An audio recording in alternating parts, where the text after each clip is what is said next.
বাড়িতে কিছু মুরব্বী আছে না, আর আবার কালা বুনা পছন্দ করে না, কিন্তু তাকে লাগে কি আমি খাওয়া বাদ দিম, আমার হলো প্রিয় কালা বুনা।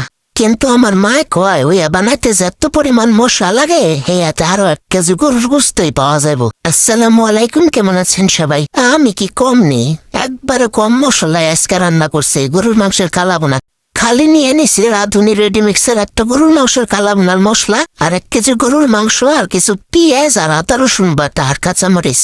রান্নাটা আমি সর্ষের তেলে করছি, সয়াবিন তেলেও করা যাবো। আমি সর্ষের তেল নিয়ে নিছি, পেঁয়াজটা ভালো করে ভাজা দিয়ে দিছিলাম একটা তেজপাতা, তার মধ্যে দিয়ে দিলাম আদা রসুন বাটাটা দিয়ে একটু ভাজা ভাজা করে দিয়ে দিলাম ওর মধ্যে একটু পানি।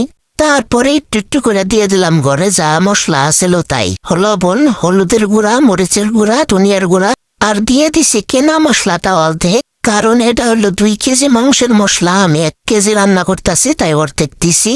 মশলাটা ভালোভাবে কষানো হয়ে গেলে তার মধ্যে দিয়ে দিন মাংসগুলা দিয়ে একটু নাড়াচাড়া করে ঢেকে দিয়ে কষামো কিছুক্ষণ।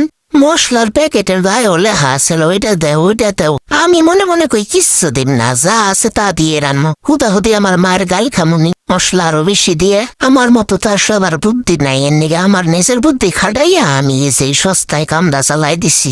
যে একখান বাসনা বাইরেছে, মাংসটা আরো বাসনায় পেট অর্ধেক বুঝে গেছে।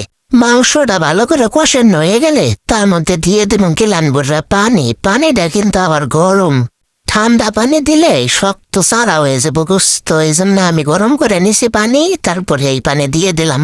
তারপরে ডাইকা দিয়ে রান্নু কিছুক্ষণ। আমার মা কইতাছিল যদি না খাওয়া যায় তাহলে কিন্তু তোর খবর আছে, হুন্না তো আমার ডরে কাম হারা।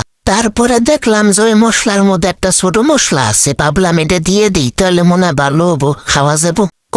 গোমা দেহি কি হাসাই, এত স্বাদ যে হইছে আর কি কমু। ওই যে দোকানে গনে কিনে আন্না খাইলে যেমন লাগে, এসো বেশি স্বাদ।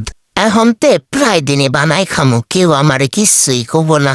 ভিডিওটা ভালো লাগলে প্লিজ এখন সাবস্ক্রাইব করে দিও, আবার কিছু বানাইলে ভিডিও নিয়ে হাজির, মানে ততদিন সবাই ভালো থাকো।